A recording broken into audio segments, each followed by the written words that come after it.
ও তোমার শেষ করে দিবে, ও তোমার শেষ করে দিবে।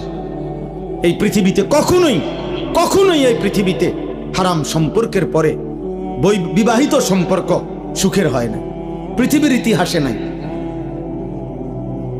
নয়তো সুন্দরী রূপসী, পরমা সুন্দরী রূপসী নর্তকী নায়িকা, তার কেন 10 বার বিয়ে হয়?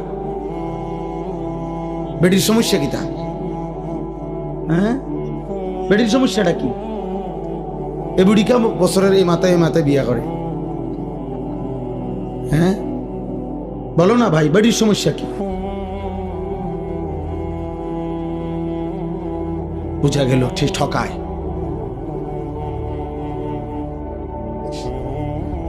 এজন্য আমার অনুরোধ, অনেক বয়স্ক বাবা চাচা আছে, এর চাইতে বেশি আর বলতে পারলাম না, কিন্তু এটাই সত্য আব্বা।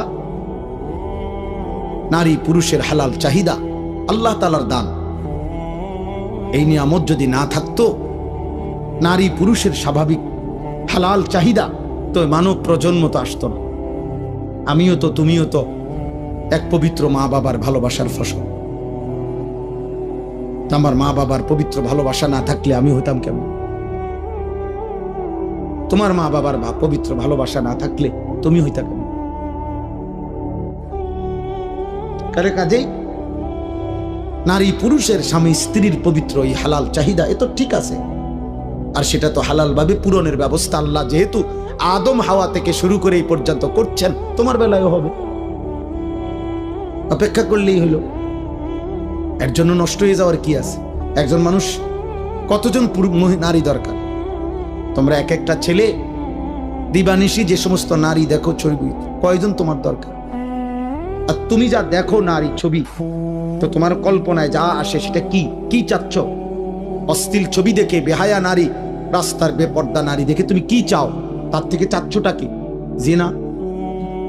সুযোগ চাচ্ছ যদি বেবিচারের সুযোগ পাইতা, জিনার সুযোগ পাইতা যদি, তো ঠিক আছে, জেনা হলো, এরপরে যদি সন্তান হয় তো ওর পরিচয় কি হবে?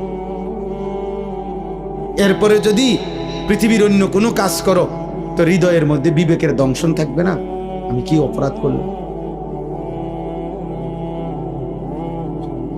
হ্যাঁ, এ কথা কি আর মনে পড়বে না কখনো?